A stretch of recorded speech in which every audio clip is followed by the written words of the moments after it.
This is Real Talk, the Customer Insights Show with Jenn Vogel, a top-rated live stream and podcast in the market research and insights industry. We stream live on LinkedIn, Twitter, and YouTube, and you can listen on all major podcast channels. Join Jenn and her guests for a weekly discussion around topics that will help you understand your customers better. Real Talk is presented to you by VoxPopMe, the leader in video research and ranked number 1 in qualitative research by Grit 2 years running. Here's today's conversation.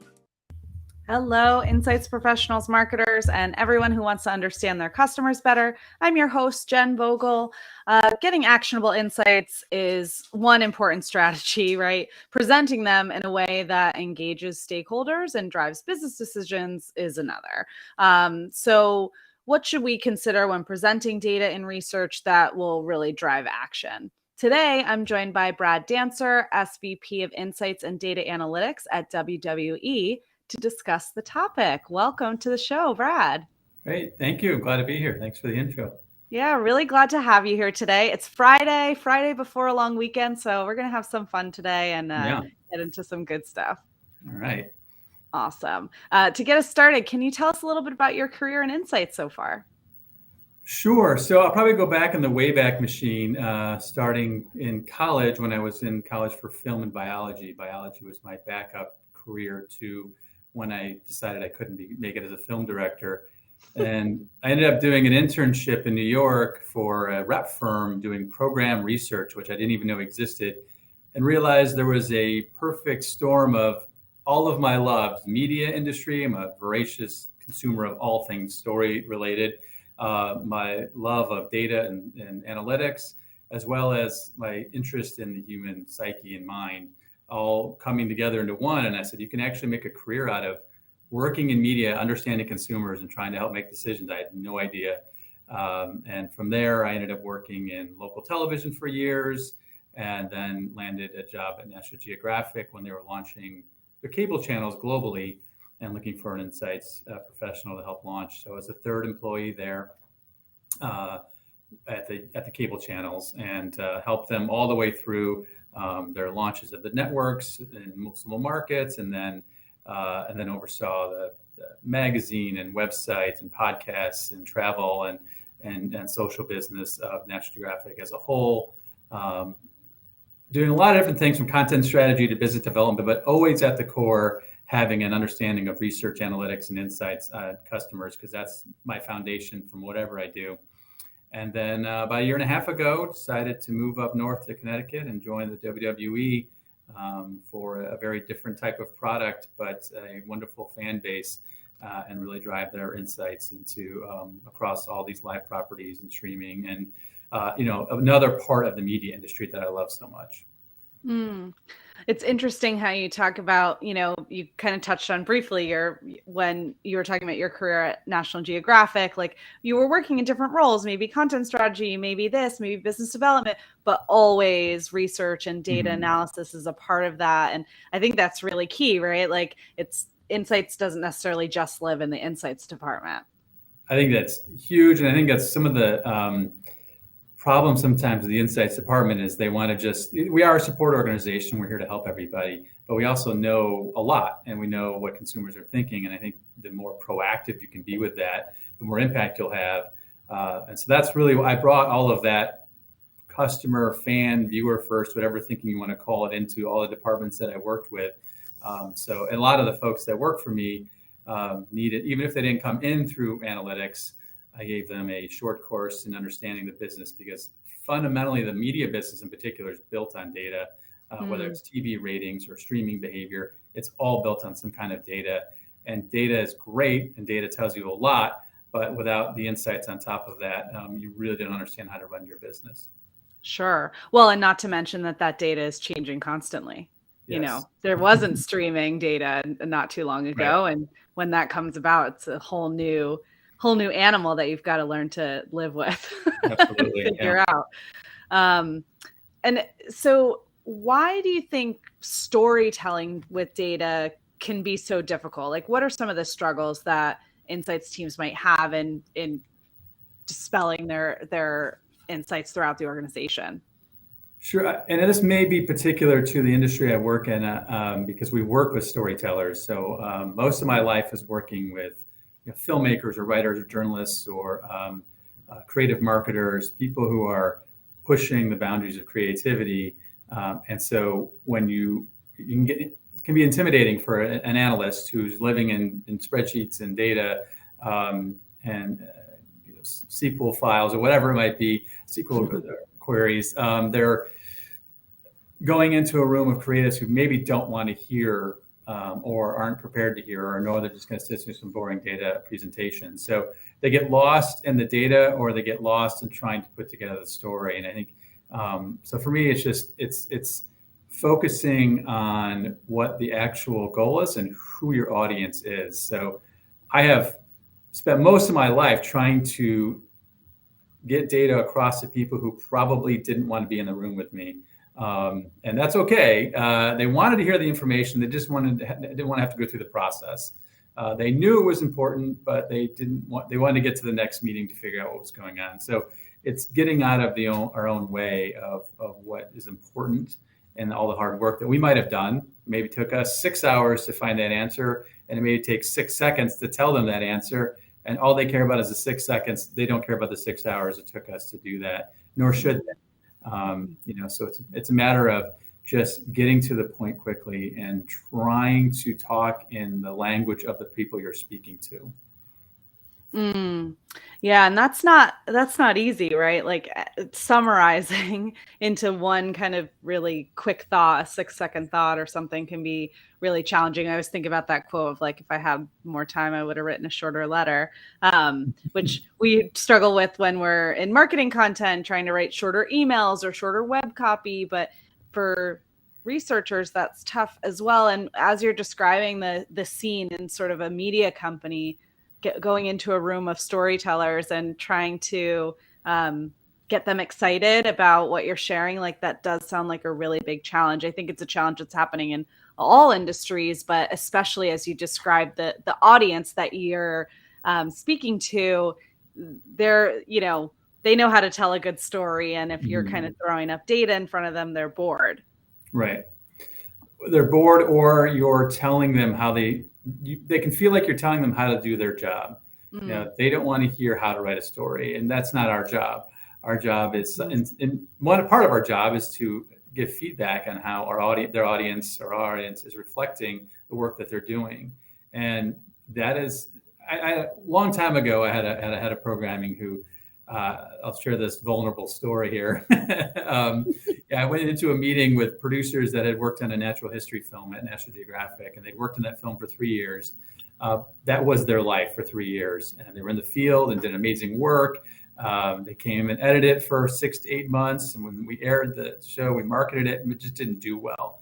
And I went into that room as a young, arrogant, like, I have all the data, I have all the information. I'll tell you what went wrong with this. And just kind of pile drive them, to use a wrestling term, and just like, this is why it didn't work. This is not a good situation, and we got to do better than this. And the programmer took me aside. He said, look, at the end of the day, that was their life. You have to understand, you're right. Everything you said there was factually accurate, but there are ways to do this that are better, that are more impactful. Understand who they are, understand their business, appreciate that.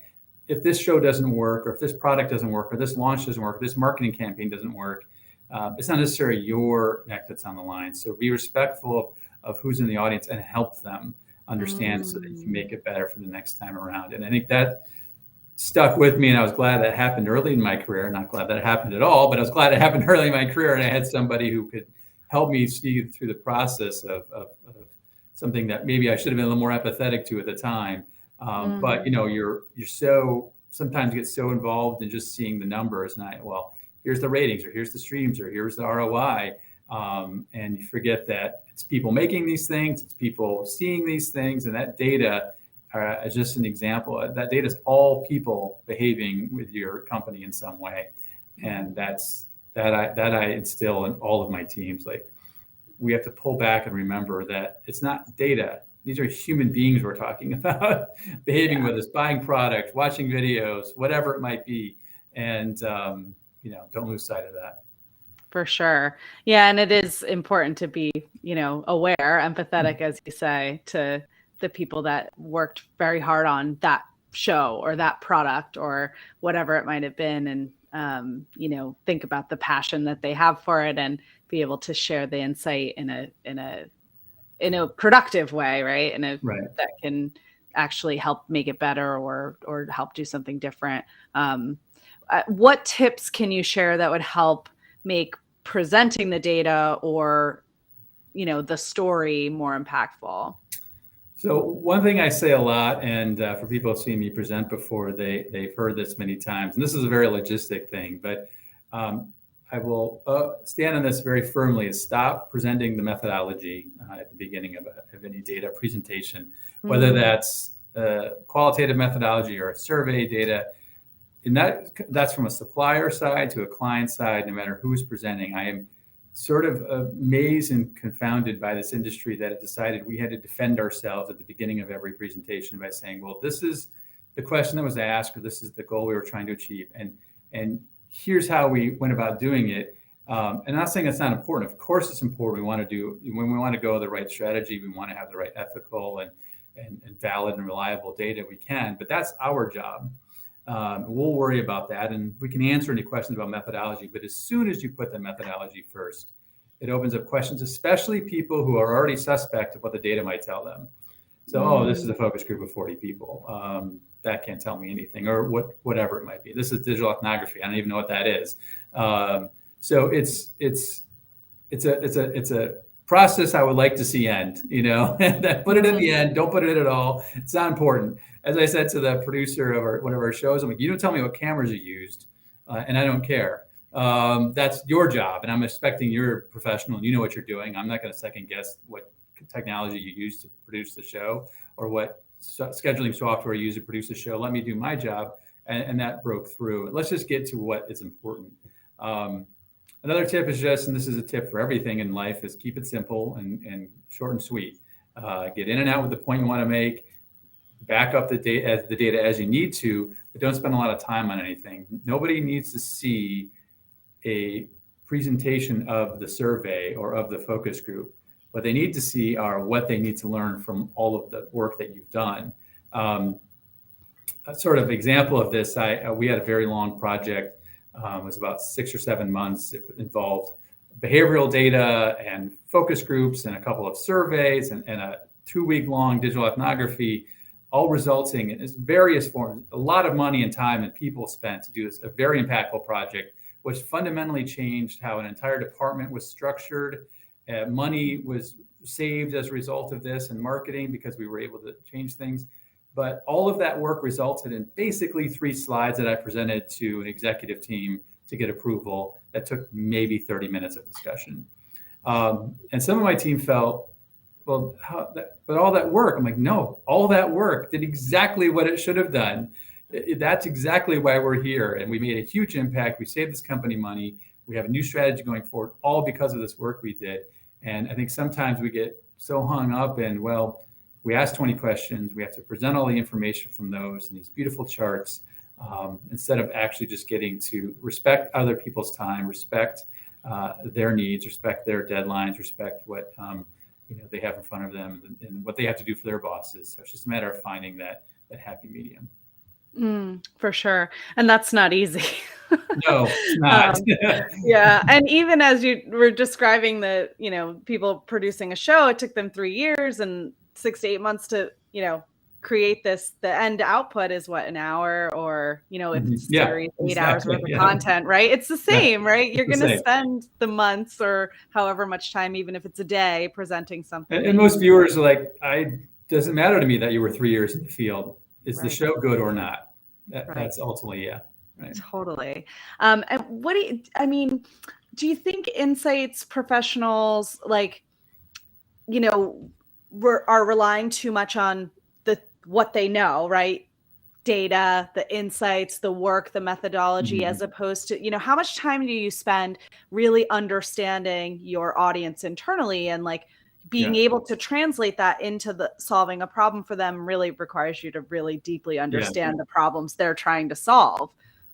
Yeah, so a lot is just a quick answer. Yeah. And every company is situated differently, but the way Mm, we work and the way I've always worked at other businesses is our teams are integrated within different lines of business. So my goal is to have our teams be treated as a member of their team. They're an extension of the other group.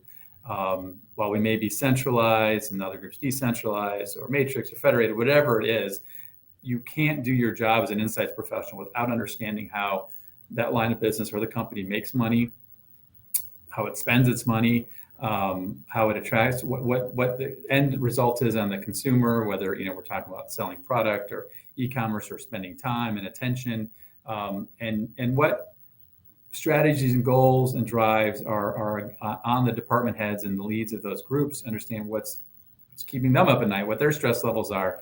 We can go out and study everything we want. There's no end of information out there. There's no end of data. There's no end of interesting consumer behavior. But unless it's specifically tied to something that matters to the company or to those groups. So my team is expected to understand all those things. They're deeply integrated.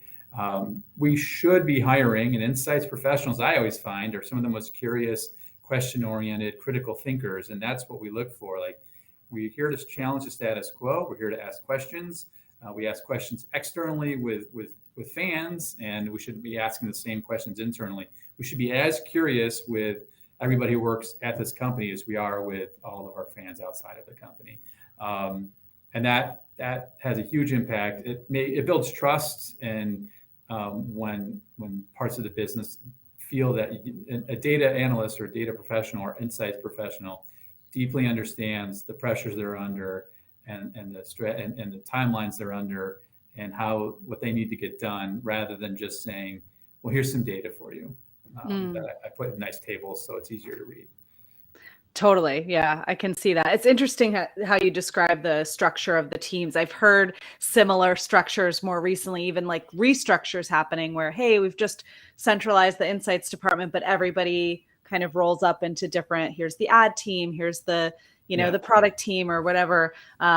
It sounds like really being integrated into those teams helps, like you said, build trust, be able to understand. And when that should, in theory, make it easier to tell a story that they care about because you understand the problems they're trying to solve.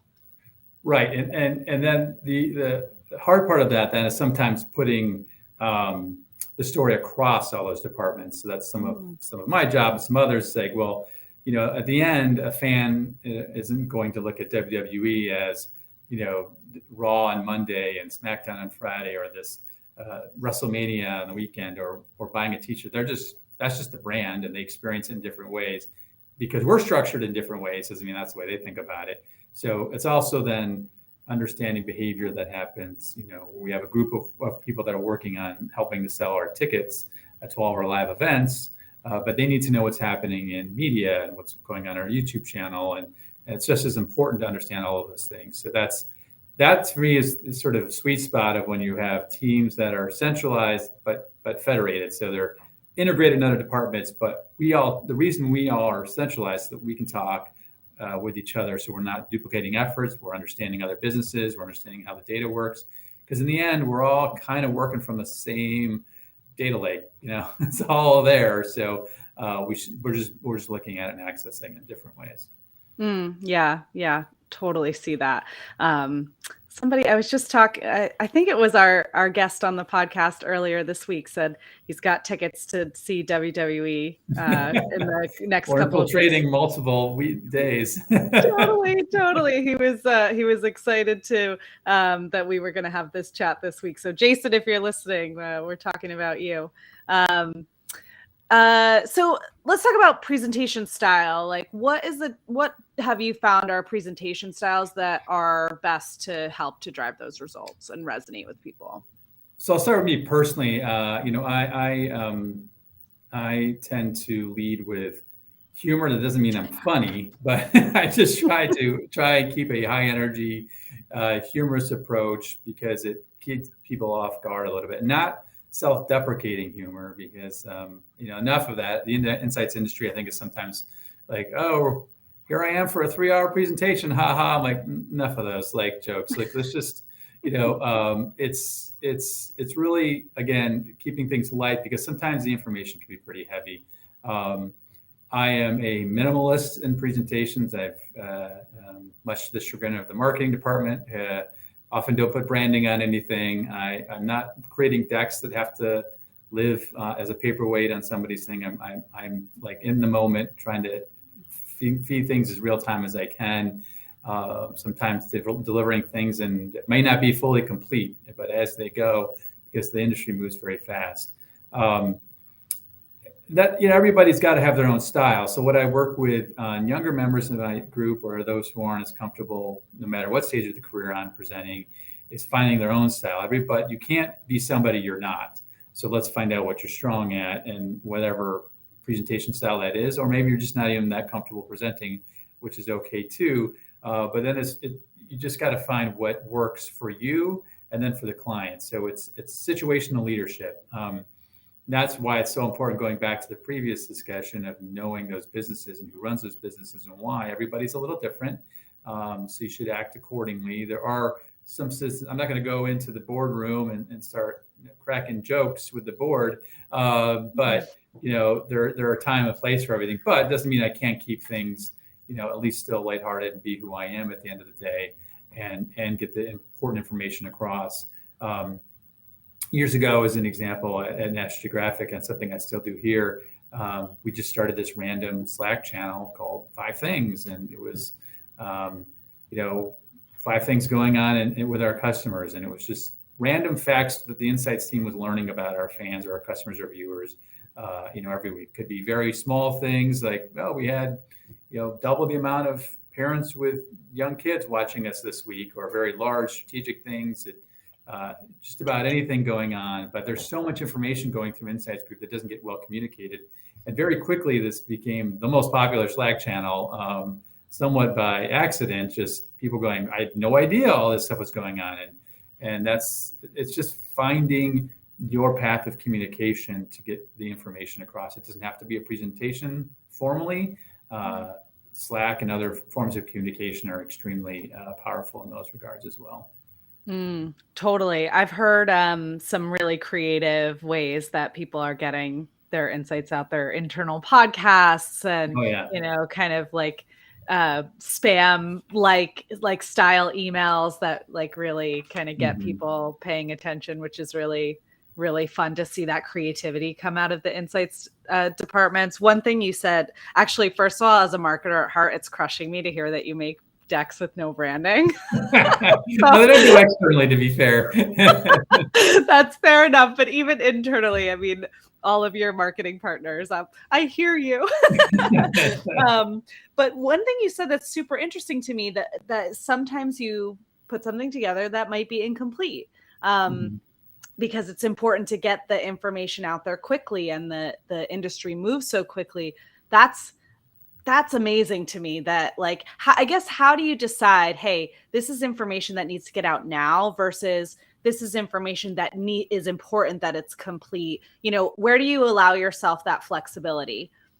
Yeah, a lot of that depends on what the information is. So, if we're, sometimes we're doing deep market analysis on another country or something else, that I'm not going to wait till that has to be complete. We need to do our full work, do all the due diligence, make sure everything's accurate and correct, and then move on. Now, if we're doing some study about how to make an improvement in a show, WWE, we are on every week, 3 days a week minimum, live, and we're constantly talking about every single broadcast. I can't wait if we're doing a show on Monday and we get feedback Tuesday morning, but it's not a full amount of information, but the writers are getting together that Tuesday afternoon. I don't have any choice. Or it looks like the insights team isn't keeping up. We have to work at the speed of the business. We do not decide the speed of the business. We have to react with the speed of the business and keep up with it, and hopefully get ahead of it if we can. So it's a lot of the decision is based on where the information is going and how critical it is that it needs to be complete. I'm not going to sit there and tell you that my team always loves the fact that I share information early. Yeah. But we don't have a choice sometimes, like I said. And and often like I think sometimes data professionals and insights professionals can feel more secure by just making sure everything's accurate, but that's only half of the story. I mean, it's only accurate in the time frame you were pulling it, maybe, and that could change again. How important is, and what does accurate mean, I guess? And again, I say that flippantly because I work in media sometimes. So, if somebody could say, well, how well is this show doing, or how we streaming on Peacock, whatever it might be. Well, they'll pull the data, but another 2 days later, that could change. So is that plus 11% now 11.3? Does that really matter? No. They just need to know how we're doing, and you can do that pretty quickly without having all the full information. Yeah, I love that. I mean, not just the insights industry, but just like the world at large, I think is becoming more tolerant of things not being perfect and it being important to get things out quickly. And, our product team, for example, at our company, like we're thinking about, well, what's the 60% version of that development that we want to do? How do we get from 60 to 100 to, be more iterative and be able to come out with new things more quickly, as opposed to spending years developing something and then bringing it to market. We do the same on the marketing team. And I hear this a lot from insights professionals about, what's the big segmentation work that we're doing that's going to take ages and needs to be perfect. And what can we do today and get answers today, a little bit quick and dirty, and be okay with it? And then keep validating, keep iterating, keep testing, that the technology that's out there right now and the methodologies that are available allow you to do that more quickly. So you can, be a little bit more tolerant of something that's not perfect because you're going to redo it in a couple of days. I agree. And it's about test and learn. I always marvel that, segmentation is a good example, because sometimes they're like, well, we're going to do this big segmentation. So, the insights team hunkers down for 6-8 months, whatever it is. And business hasn't stopped. So, we have to keep doing things. So I've always worked at, I said it again, we don't determine the path. So we're here to help guide it as best we can, but we have to be running alongside of them, not trailing behind the rest of the group and yelling from the back. Wait, listen to us. We've got things to share. I'd rather be in front, setting a pace. That's a little more difficult. Yeah, for sure. But it sounds like you're, constantly earning trust and maybe moving up a row every time you share something interesting, right? We're at least in the middle of the pack now, Yeah, it's a great place to be, right? Yeah. Now, when it comes to collecting the insights, what are some of the tips you have there with, certainly with a presentation or a storytelling mindset? What types of consumer feedback do you tend to focus more on? So I focus on a variety. I think sometimes we can get, and this will contradict maybe what I said earlier. If we're looking for a quick answer, sometimes people just go to one source. And here at WWE, we have a very large social footprint and a fan base that is second to none, that likes to comment on what we're doing. So there is a treasure trove of information in social media, but that can also be dangerous on relying only on that. And it's not always reflective in what's happening in other behaviors. But often, and it's visible and it's public, so you can see it. So we have executives and other folks and marketers who are reading all of these comments. So they'll decide or see that information and assume that's the way things are. That's the opinion of the full fan base, when it probably isn't. So we have to bring in different types of information. So I think it's a matter of, like anything, you have to know what question you're answering, and then we should, as insights professionals, know what's the most reliable and accurate and valid way to answer that question, whether that's ethnography or qualitative or other qualitative or quantitative research, or a mixture of all those things, or secondary analysis, whatever it might be, and get into a way that pulls in a lot of information. I think social media can be our go-to for our team because it's so rich, and it's there and it's public, like I said, and you can pull a lot from but you have to still understand the nuance. There's a lot of things being said in social that if you start picking out the right words and phrases, you can really get a good sense of people's viewpoint. But I think there's no one answer to that. So when I'm presenting information in a story, it's just telling the story of all that stuff pulled together. The other thing I think is that anytime and I said this very early on, remember that all of the information we're doing is about fans, customers, viewers.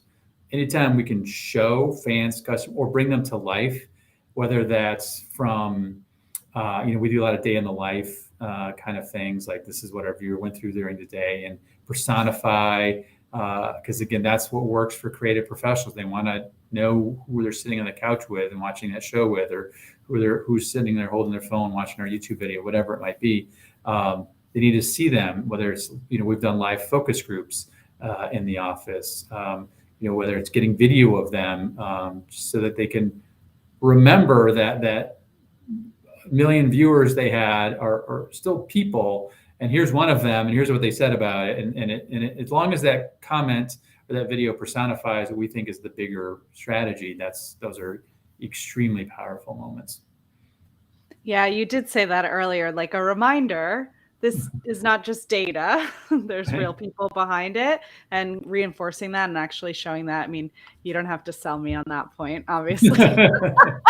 A big fan of, putting the customer or the fan or the viewer in front of people. It's such a great way to build empathy and connect with them. And like you said, remind them that it's real people. And it's interesting what you said about social media. Also, it's I think social media is such a great way to surface themes that maybe you weren't doing any research on, or you didn't really know you needed to investigate. And just hearing kind of organic conversation that's happening out there, a great way to identify, hey, something's up on this side of the world or whatever. Let's do a little bit of validating with maybe a methodology that is a little bit more sound, to find out more about it, dig a little bit deeper.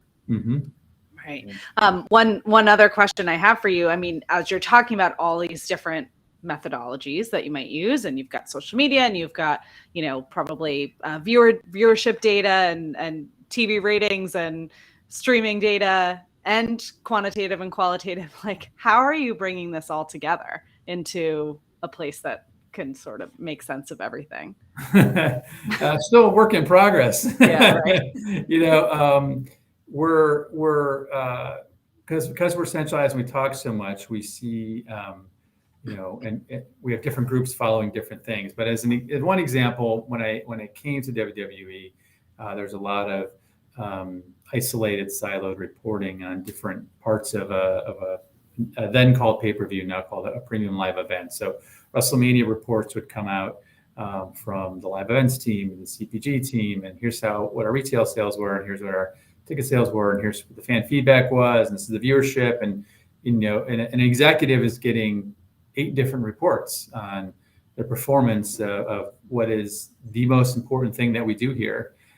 Instead of, our job is to bring that all together and say, here's the look at WrestleMania's performance across all of these things, and here's the things that actually matter. So instead of getting 8 reports with 20 pieces of data, they get 1 report with 8 pieces of data, and it's significantly cut down and far more impactful. So it's forcing our own group to put together this story, because again, it's about thinking, our job in some ways, and everybody I think in Insight says this, at least I've heard it a lot and I believe it though, is our job is to represent the fans internally. So we should be looking at the business as the fans look at this business, and thinking about how, when they're watching Raw or they're going to WrestleMania, what's their experience, and then how do we present that information through that lens. So we have an amazing data tech team who's built an awesome infrastructure. We have viewership data and everything coming in, and we have a robust data platform that allows us to have almost everything at our fingertips, and building dashboards and reports and all that stuff. So I feel very lucky to have that kind of infrastructure here. That isn't always common in a media company, and so that foundation allows us to do a lot of that work on top of it. So but a lot of places, particularly other CPG companies, already have that level of accessibility, but it is still forcing the mindset that it is just because you did a survey on this show and we have behavior data on this show, it doesn't mean those are two different things. Those should work together. And is there anything about the survey that explained the behavior, or vice versa? Or is there anything that's contradictory, that seems contradictory? And why might that be? And then on top of that, you have social. So, some of our highest rated shows have some of the most vocal social things, positive or negative. Sometimes there's no exact correlation, but it all is our job to blend it together. And that takes, a lot of time, and unfortunately. That's the hard part of the job, right? All the kind of bringing all that together, the collaboration. I mean, it's a lot of coordinating humans to actually bring this stuff together. So it's definitely a challenge. I hear a lot of people talk about, there's just more and more data available quickly and easily all the time. And that makes it gives us more information, but it's harder to simplify, like you've been saying. It's not like it's not like groups are expanding in, human capital greatly. So we're trying to find out how to do it. For me, it's about, don't send out 30 reports. Like, let's automate what we can and focus your energy, insights professionals, on answering complex questions and being more creative on the thinking. But, we're all on a work in progress on that. That's right. But just moving closer to the front of the room there, right. Little by little. Awesome. Well, thank you so much for coming on today. This has been really interesting to hear about, specifically organization. It's kind of stuck in my head about how you're presenting to creators and storytellers, and that just adds another layer of maybe pressure and complexity. So anyways, great to hear from you today. Thanks so much for coming on. Great. Thanks for having me. Appreciate it. Absolutely. Thanks everybody for listening in. Next week, we're talking to Rob Fitzpatrick, author of The Mom Test, on another episode. See you then.